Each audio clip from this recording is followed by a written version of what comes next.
Bonjour à tous, merci encore de votre fidélité. Je suis très heureux de vous retrouver pour ce nouveau numéro de School TV Le Mag, une troisième saison. Et tous les jours, on va partir à la rencontre des initiatives locales, qu'elles soient départementales, régionales, voire même nationales. Et ce sera avec Irina Capron. Salut Irina. Bonjour Patrice. Je vous ai manqué un peu ou pas? Un peu. D'accord, ça veut tout dire. Merci, c'est-à-dire que les vacances ont été bonnes. Et je ne vais pas manquer du tout. Mais moi, ça m'a manqué de ne pas vous embêter. Vous m'avez beaucoup manqué. Voilà, je vous dis la vérité. Je vous adore. Je vous dis tout. Ah waouh, enfin un compliment après 3 saisons. Ouais, et même si ce n'est pas vraiment vrai. Allez, c'est parti pour le sommaire. Sans plus tarder, gros plan aujourd'hui sur la Fédération des territoires aux grandes écoles. Quand a-t-elle été créée? Quels objectifs surtout s'est-elle fixée? Éléments de réponse avec nos invités dans un instant. Les territoires ruraux, grands oubliés de la République. Dans quelle mesure le numérique peut-il, oui ou non, booster ces espaces? Quelle place pour le numérique dans ces territoires? Et surtout, dans quelle mesure cela peut changer la donne? On verra ça et puis on s'intéressera justement avec Irina Capron à une initiative pour le moins intéressante.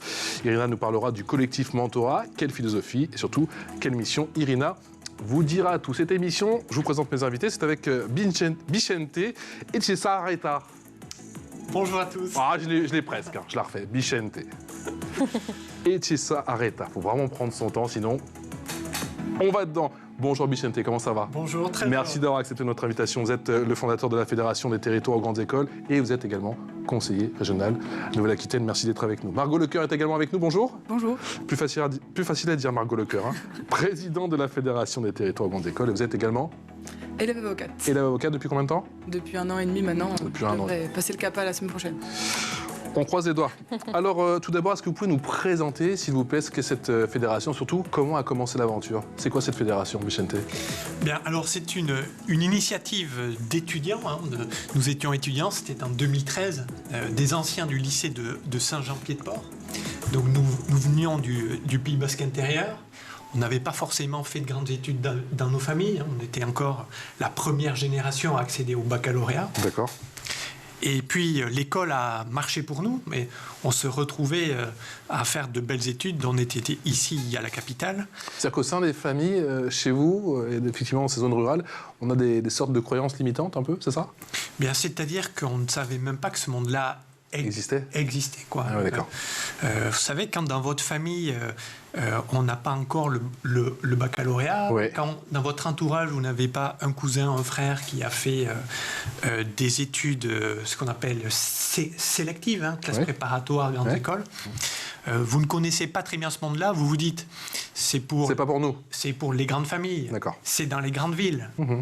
Parce que quand vous grandissez dans un territoire, en plus, pour vous, étudier, ça veut dire partir, ouais. Déménager. Ouais. Et parfois, le fait d'aller dans une grande ville ou d'aller directement à la capitale, ouais. L'écart est trop grand. Quoi. C'est un déracinement. Ouais. C'est un véritable déracinement. Et donc, nous nous retrouvions ici avec cette idée que il y avait trop peu d'accents différents dans les grandes écoles. Mmh. On était finalement assez peu de provinciaux. Mmh. Et on s'est dit, mais on va faire une chose très simple, on va fédérer les étudiants qui viennent des territoires, qui ont fait ces écoles-là, ouais. Et on va retourner dans nos anciens lycées, et on va encourager les jeunes qui y sont à oser davantage ces filières-là. Mmh. Mmh. On va leur dire qu'on a pu le faire, et que donc, eux en sont également tout à fait capables. Quoi. Mmh. Une idée très simple. Et puis, ça a fonctionné, quoi. Ça a pris rapidement? Ça a pris immédiatement. D'accord. Les enseignants, les proviseurs étaient très demandeurs. D'accord. De ces témoignages-là, parce que ce sont en fait des étudiants qui parlent à des lycéens. Ouais. Donc, si vous voulez, vous n'avez pas l'écart d'âge, quoi. C'est la parole, le conseil par les pairs. Mmh.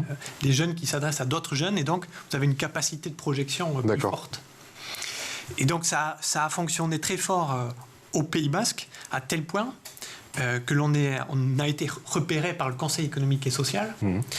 Et à partir de ce moment-là, on a reçu des témoignages de jeunes. C'était 2016, c'est ça? C'était en 2016. Ouais. Il y a eu un avant et un après? J'ai vu les photos, je sentais un petit stress avant d'y aller. Un petit stress avant d'y aller, mais au final, ça s'est bien passé.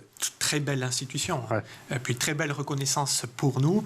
Et donc, on a commencé à recevoir des témoignages de jeunes de 4 coins de la France qui nous ont dit, mais on connaît les mêmes difficultés. Nous aussi, c'est ça. Nous aussi, on vit ça. Et on veut agir comme vous. Ouais. Margot, l'aventure a commencé quand pour vous? Elle a commencé en terminale. Ouais. J'ai entendu parler de l'initiative au Pays Basque. Moi, je voulais préparer Sciences Po Paris.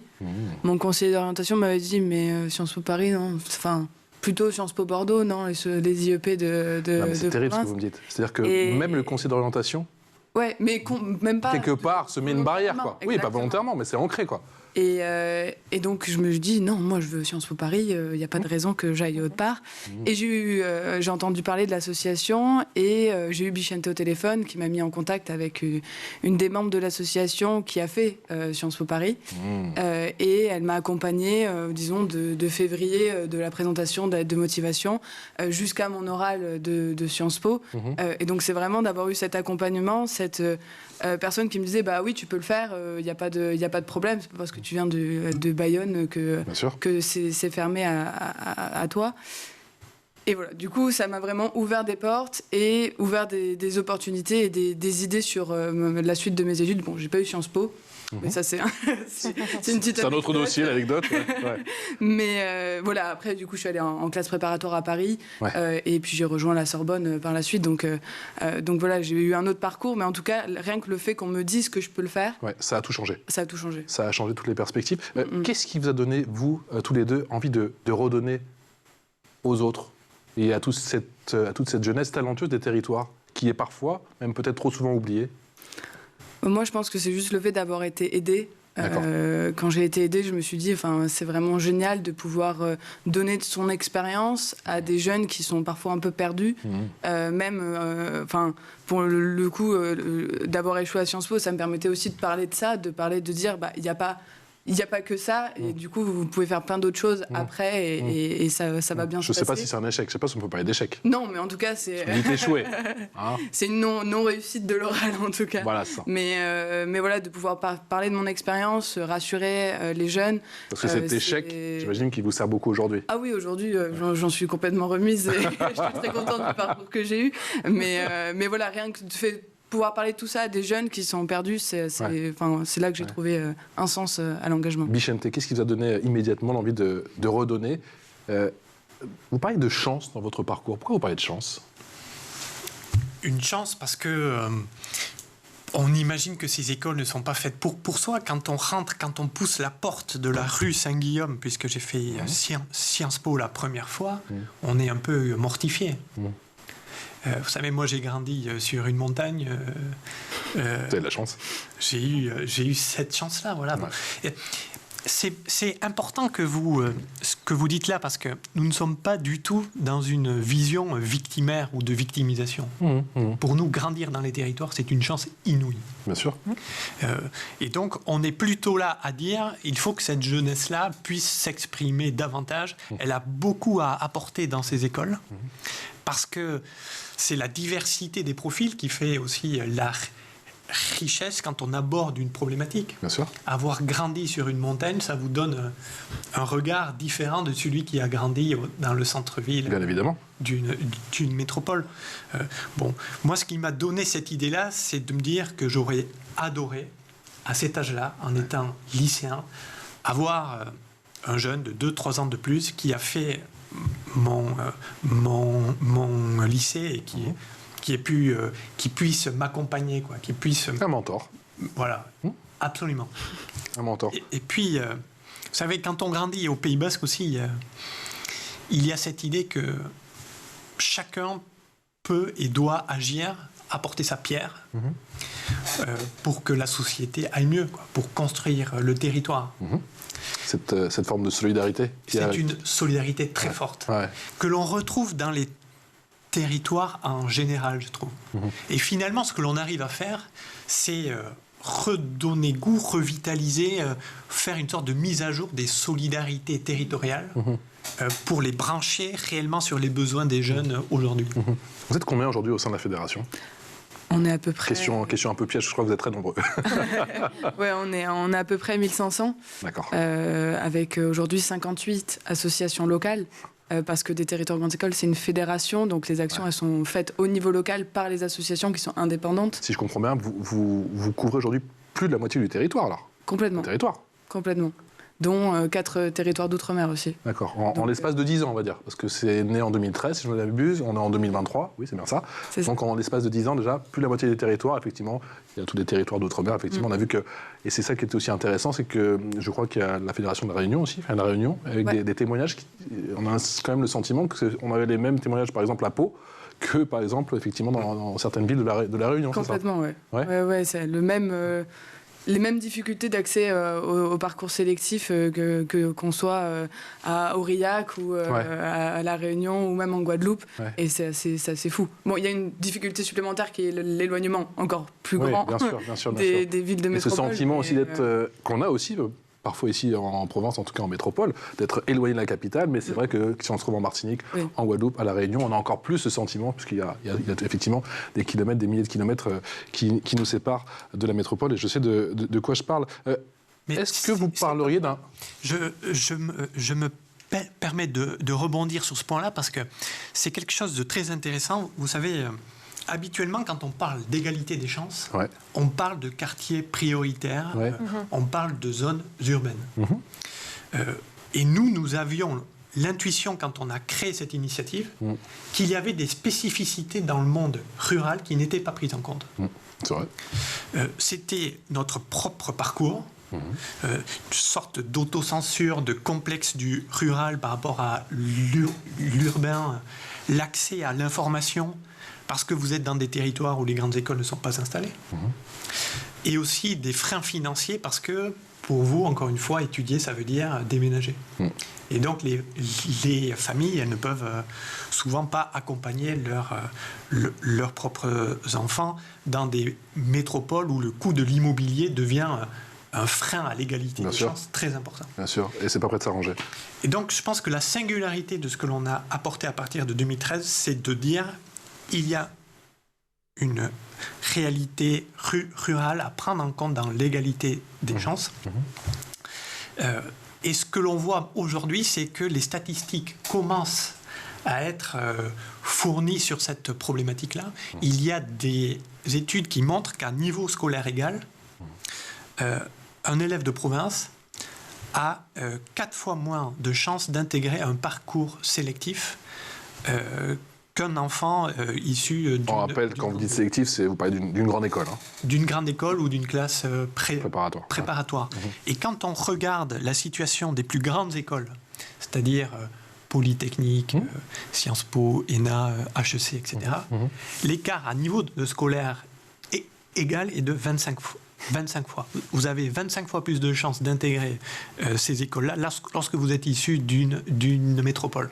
Et modestement, avec votre fédération, en 10 ans, vous avez le sentiment que les choses sont en train de bouger, ou comment ça se passe? Est-ce que ces chiffres sont en train de bouger doucement mais sûrement, et peut-être aussi avec l'aide de la société d'information? Effectivement, c'est peut-être un petit peu plus facile qu'il y a même 10 ans d'avoir l'information, et qu'un jeune en seconde, première ou même en terminale dise tiens, moi j'ai envie d'aller faire Sciences Po Paris.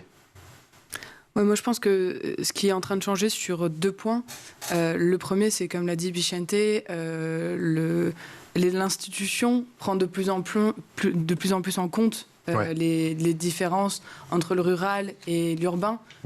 Des statistiques existent aujourd'hui alors qu'elles n'existaient pas il y a 10 ans. Il n'y avait pas d'études qui étaient faites sur ce sujet. Donc ça, c'est déjà une première chose, c'est qu'on s'est rendu compte qu'il y avait un problème. Et la deuxième chose où on voit que ça évolue, et je pense que je vais parler du Pays Basque plus particulièrement parce que c'est le territoire que je connais le mieux. Bien sûr. Mais on voit que les proviseurs sont beaucoup plus encourageants. Les jeunes viennent beaucoup plus facilement vers nous qu'auparavant. Enfin, tu pourras compléter, je pense, Bichente. Mais on sent qu'il y a vraiment une transition qui est en train de se faire. Et que des jeunes, moi, je vois qu'on passe les jeunes qui ont participé au concours d'éloquence, mais voilà, ces jeunes-là, c'est eux qui sont venus de leur propre chef vers nous.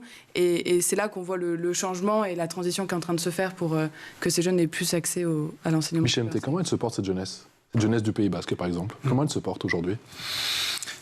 Alors, c'est une très large question. Oui.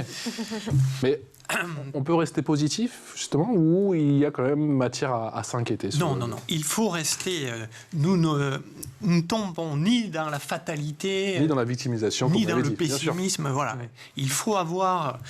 parce que les discours que l'on porte, ils résonnent chez ces jeunes. Bien sûr. Si on parle de nous comme des nouveaux Indiens d'Amérique, vous voyez, depuis la crise des Gilets jaunes, etc., la fracture territoriale devient un sujet d'importance. On sent les craquements qui ont lieu. C'est une jeunesse qui est tout à fait capable d'envisager les plus belles études possibles, qui a envie de s'engager, qui a grandi dans des milieux très solidaires. Et donc, ce sont des valeurs intéressantes, importantes. Peut-être ce que nous apportons aussi, et ce qui est singulier dans le paysage de l'égalité des chances, c'est qu'on lie la problématique de l'égalité des chances avec celle du développement du territoire. Oui. Parce que si on agit uniquement pour l'égalité des chances, vous allez faire des allées simples vers les métropoles. Vous allez sortir des jeunes de leur milieu. Ils vont avoir la chance d'accéder à ces écoles-là parce qu'ils en ont tout à fait le niveau. Mais après, il ne se passe rien. Il n'y a pas d'effet d'entraînement sur le territoire d'où ils viennent. Nous, dès le départ, nous nous sommes dit, non seulement il faut agir pour que les jeunes puissent aller au bout de ce qu'ils peuvent faire, mais il faut agir aussi pour qu'ils puissent... Revenir au pays, connaître le tissu de PME local, pouvoir apporter leurs connaissances, leurs compétences. Alors, ce n'est jamais une injonction, ce n'est jamais une obligation. Bien sûr. Mais c'est agir comme un boomerang. D'accord. Et que ceux qui le souhaitent puissent voir qu'il y a chez nous, dans les territoires, des pépites entrepreneuriales et qu'ils peuvent y avoir une carrière professionnelle très intéressante et peut-être même un niveau de responsabilité supérieur à ce qu'ils pourraient avoir dans une très grande ville où ils sont parmi un très grand nombre, quoi. On va justement continuer à parler de ce retour, de cet effet boomerang, effectivement, de ce retour au pays, de cet effet redistributif, c'est peut-être mieux, effectivement, juste après la loupe. Et la loupe, c'est avec Irina. La loupe, c'est avec Irina Capron. Irina, tu nous parles du collectif Mentorat. Oui. Qu'est-ce que c'est? En septembre 2019, 8 associations ont décidé de développer le mentorat en France en créant le collectif Mentorat. Alors le mentorat, c'est un moyen de développement et d'apprentissage basé sur une relation interpersonnelle, volontaire, gratuite et confidentielle.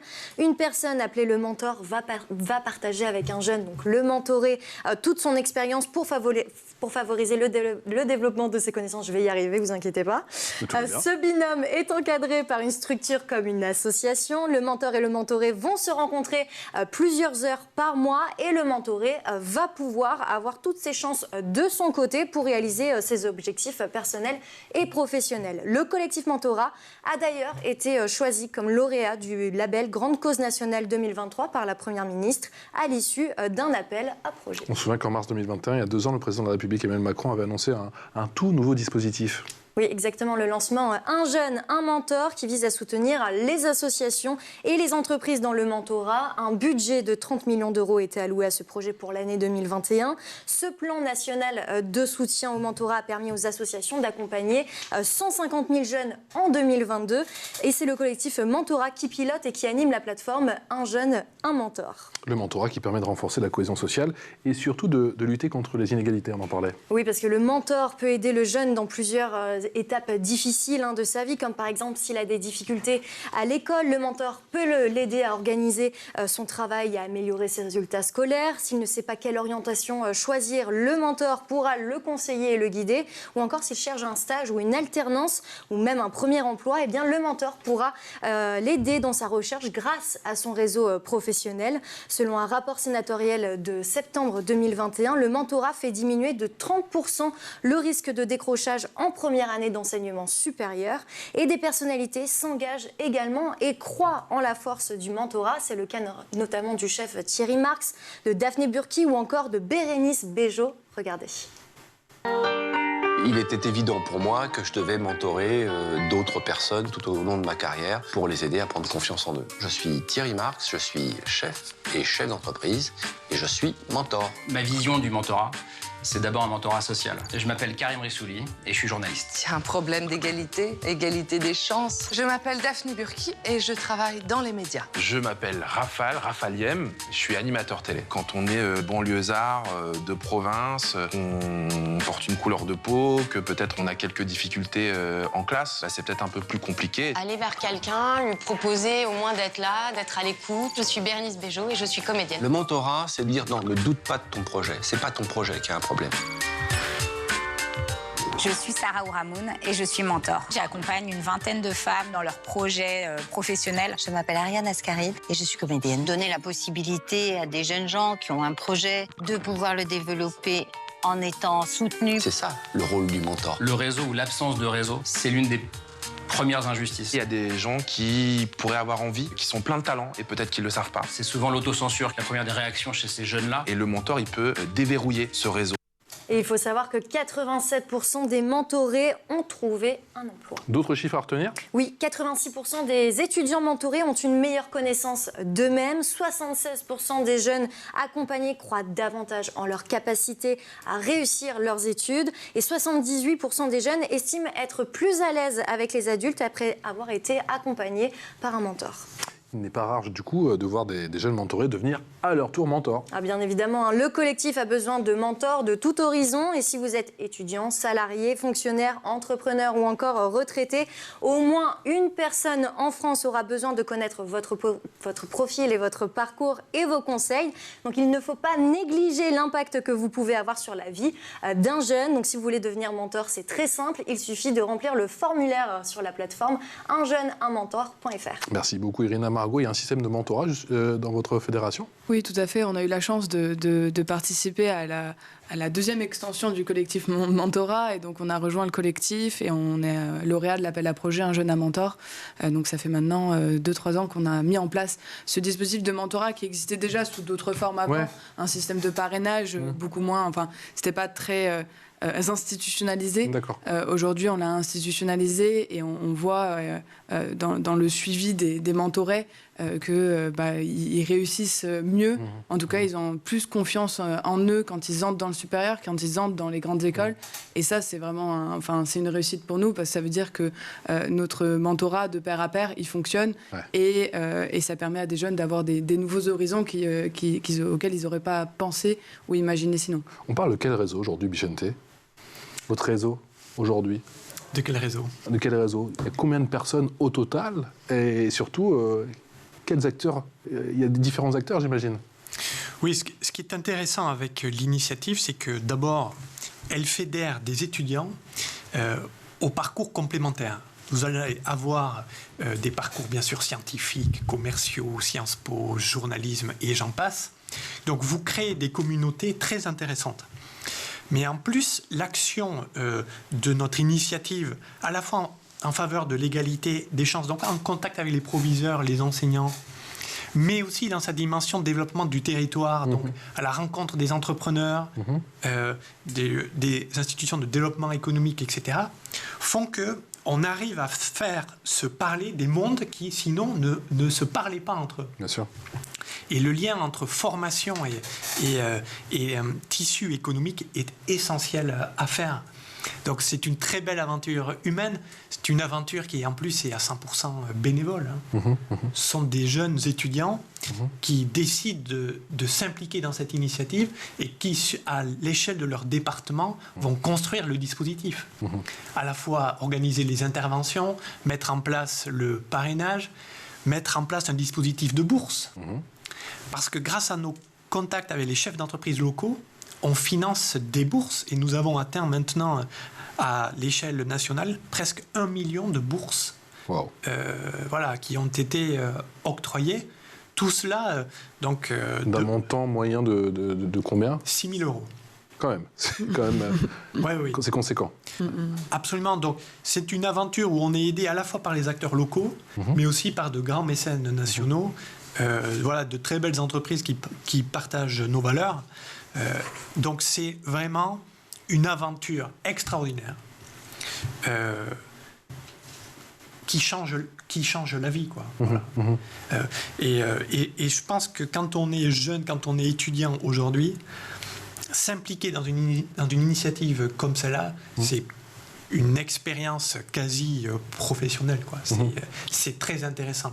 Être étudiant et en même temps construire des choses concrètes en lien avec son territoire, ça permet de continuer à nourrir ce lien que l'on a et de ne pas avoir uniquement une relation familiale avec l'endroit d'où l'on vient, quoi. Ouais. Et il y a des soirées, vous faites des grands rassemblements parfois aussi pour...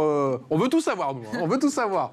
J'imagine pour célébrer un petit peu tout ça et puis pour effectivement fédérer encore un petit peu plus tout ce petit monde qui, j'imagine, vous avez beaucoup de gens au téléphone, peut-être parfois en visio, mais j'imagine que des fois c'est bien de se voir aussi. Tout à fait, on essaye de ne pas faire que du sérieux non plus parce que sinon... Quand même.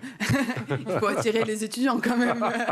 Non, oui, on se réunit, on essaie de faire des after-work mensuels. D'accord. Là, en juin dernier, on a fêté les 10 ans de l'association, donc on a fait une grande cérémonie à Bayonne. Là où, c'est pas là où tout est né à Saint-Jean-Pied-de-Port, mais voilà, le territoire où tout est né. On a été reçus à la mairie de Bayonne, donc c'est un moment où tout le monde se rassemblait. Il y aura l'université de rentrée courant octobre ou début novembre. Super. Donc voilà, on essaie de faire des événements pour à la fois parler de nos sujets par des tables rondes, voilà, comment discuter de ce qu'on fait, mais aussi partager des moments de convivialité. Vous n'avez pas un peu le sentiment tous les deux de faire le travail du gouvernement ? Non, je pense qu'on est complémentaires.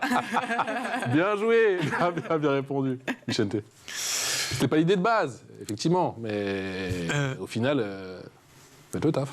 Je pense que il est difficile de se dire comment a-t-on pu arriver à une situation où les inégalités sont si ancrées, quoi. Comment la République, pour employer un grand mot, a-t-elle pu s'accommoder d'une telle situation ? Pour moi, c'est un mystère. C'est un mystère. Il faut que les jeunes des villes comme des campagnes puissent avoir accès aux mêmes opportunités. C'est essentiel. C'est le contrat social. Donc, pour nous qui grandissions en nous rendant compte de ces inégalités, parce que quand on grandit au Pays Basque, c'est une société très égalitaire. Vous découvrez les inégalités quand vous êtes vous-même étudiant dans une grande école où vous voyez vos camarades partir en voyage dans le monde entier, vous n'avez jamais mis les pieds ailleurs, et vous vous rendez compte que la société, en fait, est inégalitaire. Donc c'est un bon moyen d'essayer de contribuer à ce que le monde tourne rond, quoi. Une dernière question, en l'espace de 10 ans, vous avez un certain retour d'expérience concernant l'économie de ces territoires ruraux, justement, avec tous ces élèves qui ont fait leurs études et qui commencent, j'imagine, au compte-gouttes, à revenir, parce que j'imagine qu'il y a le temps des études, qui est parfois long, et ce sont des études sélectives et exigeantes.